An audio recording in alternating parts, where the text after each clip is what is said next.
Lo pernah naik gunung gak sih? Gue enggak. Gua nggak mau. Lo gak mau? Nggak mau gue. Kenapa takut lo? Takut anjir. Apalagi kalau lo naik gunung ketemu pasar setan ya. Nah. Iya gak sih? Apalagi? Iya. Karena gue ada cerita tentang itu tuh. Ada satu kelompok naik ke gunung dan mereka masuk ke pasar setan. Mampus. Gila. Kalau lo kan tadi sendiri ya. Iya. Ini satu grup Muy. Rame-rame masuk pasar setan. Rame-rame masuk pasar setan. Anjir. Gila ya. Ah. Jadi ini kejadiannya di Gunung Merapi. Ya pasti banyak ya anak-anak gunung atau pendaki tuh mau ngedaki si Gunung Merapi ini. Dan Gunung Merapi ini katanya emang sering banget rame buat pendaki yang mau ngedaki sampai puncak. Oke. Tapi ternyata ya mungkin lu udah juga tahu si Gunung Merapi ini tuh banyak banget kisah mistisnya. Iya. Backstory sedikit. Salah satu cerita yang paling terkenal tuh adanya keberadaan Pasar Bubrah. Apa tuh? Itu nama pasarnya, pasar setan di situ. Oh. Yang mana ya pasar setan ini tuh sarangnya bangsa lembut. Nah menurut cerita yang beredar, Pasar Bubrah tuh selalu rame aktivitas jual beli gitu loh. Tapi pas sore sampai menjelang pagi. Oke. Nah siangnya lokasi ini tuh biasa aja. Bahkan ini tuh sering dipakai si Pasar Bubrah ini buat para pendaki ngediriin tenda. Oh. Kenapa? Karena si lokasi Pasar Bubrah ini tuh kontur tanahnya nggak terlalu terjal. Jadi kayak ya lumayan lapang, jadi lu bisa buka tenda di situ lah intinya. Nah banyak kesaksian dari para pendaki yang emang ngalamin kejadian gak masuk akal di Pasar Bubrah ini. Salah satunya yang mau gue ceritain ini nih. Ada satu grup pecinta alam yang mana mereka tuh berlima buat ngedaki Gunung Merapi ini. Dan beberapa anggota dari 5 orang ini tuh ada yang percaya tentang mitos pasar setan ini, tapi ada juga yang gak percaya. Jadi ya setengah-setengah lah. Nah tapi ya percaya nggak percaya ya. Salah satu dari mereka tuh bilang, ya nggak ada salahnya juga lu mau percaya atau enggak tentang hal mistis ini, kita waspada aja lah ini gitu. Iya, iya. Nah by the way, pasar setan ini setahu gue letaknya tuh di deket pos 4 menjelang bibir kawah gitu. Nah satu grup ini sepakat buat berangkat tuh sore, dengan perhitungan mereka bakal sampai di pos 3 tuh malam-malam. Oke. Nah nanti pas paginya mereka ngedaki ngelewatin pos 4 itu. Jadi aman lah, maksudnya mereka harap aman lah ngelewatin si Pasar Bubrah ini. Iya, iya. Berlima nih, akhirnya mereka berangkat ke Boyolali dan mereka ngedaki dipandu sama pemandu yang direkomendasiin sama Dinas Pariwisata di situ. Kita sebut aja namanya Pak Sukardi ya. Nah, pas pendakian, mereka tuh mendekati momen-momen sedekah gunung. Apa tuh? Gimana tuh? Nah, gue sebenarnya nggak tahu detailnya si sedekah gunung ini apa, tapi intinya kayak semacam budaya yang asalnya dari kisah alas Mbah Petruk. Nah warga tuh kayak bawa kerbau terus doa-doa untuk minta perlindungan. Intinya gitulah. Oh, tradisi gitu. Tradisi gitu bener si sedekah gunung ini. Oke. Nah intinya ya Pak Kardi tuh bilang gak usah naik dulu karena lagi momen-momen ini nih. Cuman karena dari 5 orang itu ada yang gak percaya hal mistis, jadi mereka maksa tuh buat ngedaki aja. Kayak gue gak percaya lu mau tradisi aja, gue pengen ngedaki gitu. Gak usah ganggu-ganggu, intinya gitulah. Tetep tuh mereka berlima ngedaki. Tapi sebelum berangkat Pak Kardi tetap ngasih briefing, tetap kayak ya udah yang penting hati-hati. Di briefing juga boleh dan gak bolehnya pas ngedaki gunung, ya SOP seperti biasa lah intinya. Iya, iya. Dan emang si Pak Kardi ini juga ikut untuk ngedaki ke sana. Nah, mereka tuh bakal ngelewatin 4 pos dan tiap pos tuh ada makhluk halus penjaganya, katanya gitu. Nah, makhluk halus ini tuh selalu ngawasin para pendaki. Biar kalau misalkan emang ada yang macem-macem atau ada yang ngelakuin larangan-larangannya tuh, ya mereka pasti kena lah sama si penjaga-penjaga ini. Pak Kardi juga intinya ngingetin berkali-kali, jangan sampai ngelanggar larangan-larangan yang gak tertulis. Ya mungkin ada larangan tertulis kayak formal-formal, ya lu jangan buang sampah sembarangan, jangan buang air sembarangan, ngomong juga jangan kotor. Tapi ya sebagaimana kita tahu juga, tiap gunung tuh punya aturannya sendiri, ya nggak sih? Masing-masing gunung tuh beda. Nah, Pak Kardi tuh bilang, ya jangan sampai ngelakuin hal-hal yang dilarang di Gunung Merapi ini khususnya. Udah tuh, intinya selesai sholat maghrib, mereka mulailah ngedaki Gunung Merapi ini. Semakin ke atas, udara tuh semakin dingin gitu loh Nat, Muy. Suasananya juga makin mencekam, apalagi pas mereka udah ngelewatin pos 3. Nah di situ tuh mereka ngelihat ada satu pohon ninjo. Gue nggak tahu sebenarnya ini pohon kayak gimana, tapi intinya ini pohon ada buahnya juga. Nah di situ tuh udah dikasih tahu sama Pak Kardi, lu jangan makan si buah ninjo itu. Kenapa emangnya? Nah gue nggak tahu, tapi intinya ya nggak boleh lah, itu larangan dari Pak Kardi. Oke. Nah cuman salah satu orang dari anggota kelompok ini tuh nggak percaya hal mistis, jadi kayak dia malah nantangin, malah diambil tuh buah ninjo. Brengsek Dimakan. lagi. Dimakan sama dia. Aduh. Kita sebut aja yang makan tuh namanya Yosa ya. Si Yosa makan tuh buah ninjo. Terus karena emang rasanya nggak enak, setelah dia makan dikit langsung dimuntahin sama Yosa. Gak lama Yosa tuh tiba-tiba dia duduk. Terus yang lain bingung dong, ini kenapa orang duduk gitu kan. Dan si Yosa ini kayak megang-megangin perutnya gitu loh. Kayak mungkin di perutnya ada yang sakit atau dia salah makan atau apa.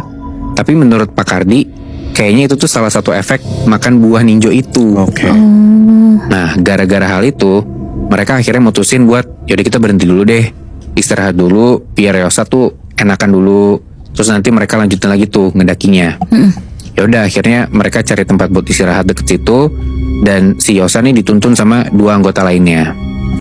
Sampai udah kayak lewat tengah malam, mereka tuh udah ngelewatin batu Gajah Mungkur, yang berarti ini tuh udah deket nih sebenarnya sama si tempat yang disebut Pasar Setan itu, si Pasar Bubrah.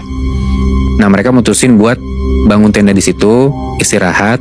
Maksudnya tuh biar pas nanti lewatin Pasar Setan tuh di pagi harinya aja ntar, biar lebih aman kan. Ya. Di situ tuh kondisinya kabut belerang tuh makin tebel, dan di tengah-tengah malam itu tuh kedengeran suara-suara persis kalau misalkan kita lagi ada di pasar. Malam-malam tuh. Kayak rame gitu ya. Sayup-sayup orang ngobrol, tapi sebenarnya kalau lo lihat di situ tuh gak ada orang sama sekali, gak kelihatan apa-apa, kayak cuman suara-suaranya aja. Dan emang cuman ada grup mereka tuh di daerah situ ya. Mungkin yang pendaki-pendaki lain ada di daerah lain, cuman intinya gak kelihatan lah sama mereka. Tiba-tiba tuh ada suara gamelan-gamelan sayup gitu, dan abis itu ada 2 orang anggota di dalam si grup ini. Itu tuh teriak-teriak sambil nunjuk-nunjuk ke arah depan, tapi nggak tahu maksudnya apa. Nah di situ Pak Kardi inisiatif tuh ngajak semuanya buat duduk dan berdoa aja tuh. Di situ tuh kondisinya bau belerang tuh makin bikin sesek dan makin dingin suasananya. Terus tiba-tiba ada salah satu anggota, kita sebut aja namanya Adi ya. Oke. Dia badannya kayak melayang gitu Nat, Moy. Melayang. Melayang aja tiba-tiba. Tapi jasadnya dia ada di situ lagi duduk Si kan? jasadnya itu yang melayang tiba-tiba. Oh, badannya melayang. Badannya melayang. Mampus. Dan gua nggak tahu gimana ya. Tapi tiba-tiba si Adi ini udah ada di tengah-tengah pasar yang penuh banget sama orang. Wah. Anjing. Dan banyak banget orang di sana. Cuman anehnya nggak ada seorang pun yang bersuara. Jadi kayak lu bayangin nih, ada orang-orang di dalam pasar lagi jual beli, tapi nggak ada suaranya. Tapi rame kan? Tapi rame. Cuman nggak pakai suara sama sekali. Aneh banget. Aneh kan? Jadi kayak cuman ada gerakan-gerakan doang gitu loh. Anjing. Nah Adi tuh ngeliat ke sekelilingnya dia, banyak tuh ada yang jualan, dan salah satunya ada penjual pisang di situ. Adi tuh ngerasa si penjual pisang ini manggil-manggil Adi dari jauh, tapi nggak pakai suara sama sekali. Cuman Adi pun ngerasa kalau kayaknya dia pengen deh buat disamperin gitu. Dan dia juga, si Adi tuh ngerasa kayaknya gue pengen nyamperin si penjual ini deh. Entah kenapa gitu, badannya ngerasa ngajak dia aja. Dia samper lah si penjual ini. Dia beli dan nggak ngomong apa-apa. Entah kenapa kayak dia beli aja gitu. Terus di situ Adi tuh juga ngeliat ada temennya dia di sana, si Yosa yang tadi makan buah ninjo itu.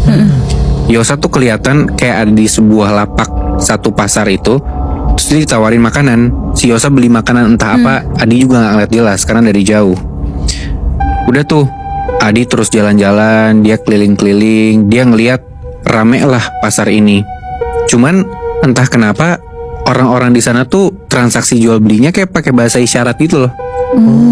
Aneh kan bentukannya. Aneh banget anjir. Iya. Lama tuh Adi keliling-keliling, terus dia juga pisah sama teman-teman yang lain, kayak cuman sendiri aja. Nah nggak lama Adi ini ngeliat dari kejauhan kayak ada kereta kencana gitu loh. Jadi kayak ada kuda, terus ada yang ngendarain, terus di dalamnya kayak belakangnya kayak ada kereta kencana gitu. Dan yang ngendarain tuh sosok orang tua pakai jubah dan berjenggot. Oke. Tiba-tiba dia masuk ke dalam pasar itu. Dan pas sampai di depan Adi, ternyata sosok ini tuh di dalam jubahnya itu dia kayak pakai seragam abdi keraton gitu. Dan dia ngebawa Adi masuk ke dalam kereta yang di belakangnya dia ini, si kereta kencana itu.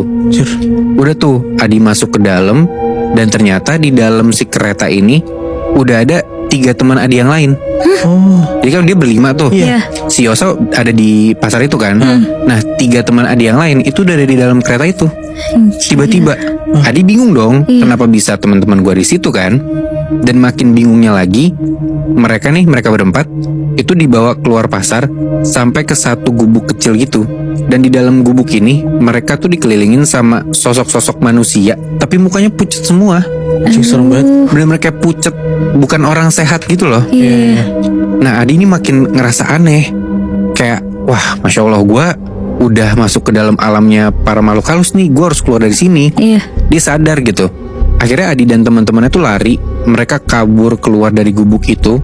Mereka lari kenceng banget, sampai mereka nih dikejar sama penduduk-penduduk yang mukanya pucat itu. Dikejar. Dikejar jadi kayak zombie apokalips gitu loh. Iya. Mampus. Dan di tengah kepanikan gitu, Adi tuh baca doa. Dia baca ayat-ayat Al-Quran buat musir setan lah. Sampai Adi tuh teriak Allahu Akbar 3 kali. Dan abis itu tiba-tiba Adi pingsan gitu aja. Oke. Nah begitu udah bangun nih, tiba-tiba Adi tuh udah ada di pos 3 aja. Dan yang ada di sebelahnya Adi itu ada satu temennya yang ikutan lari tadi. Cuman masih terkapar gitu aja, kayak temennya tiduran gitu. Sedangkan Adi udah bangun nih. Dan di sekeliling Adi, dia ngeliat ada Pak Kardi dan beberapa tim SAR ada di sekitar dia situ. Adi nanya ke Pak Kardi, "Pak, teman-teman saya lain di mana?" Pak Kardi bilang, "Tuh, 2 teman kamu yang lain tuh ditemuin ada di bawah bibir kawah." Mampus. Tiba-tiba aja kayak beda tempat jauh banget gitu. Dan Pak Kardi bilang, kalau kita terlambat dikit aja, entah nggak tahu tuh teman kamu nasibnya gimana. Sedangkan si Yosa itu hilang, masih belum ketemu. Mampus. Waduh. Mungkin karena dia makan buah ninjo itu kali ya. Iya. Dan menurut Pak Kardi, Yosa tuh diambil sama Mbah Kiai Petruk yang nunggu pasar setan itu. Gila. Dan si Yosa ini baru 3 hari kemudian ditemuin sama tim SAR dengan keadaan tuh si Yosa ini lemah banget. Tapi untungnya langsung tuh dia dapat perawatan intens. Anjir. Gila. Berarti karena makan buah itu si Yosa jadi kayak dalam tanda kutip ya diselamatin sama orang-orang tuh beda sendiri ya. Iya, dan ya kena batunya itu dia 3 hari diculik atau diilangin gitu loh, Moy. Gila, gue gak kebayang sih. Yang tadi cerita gue kan pindah ke pasar setannya sendiri. Lu rame-rame anjir. Itu dia, makanya parah banget kan. Asli. Lagian parah juga ya si Yosa. Sosokan makan buah ninjo gitu, padahal dilarang.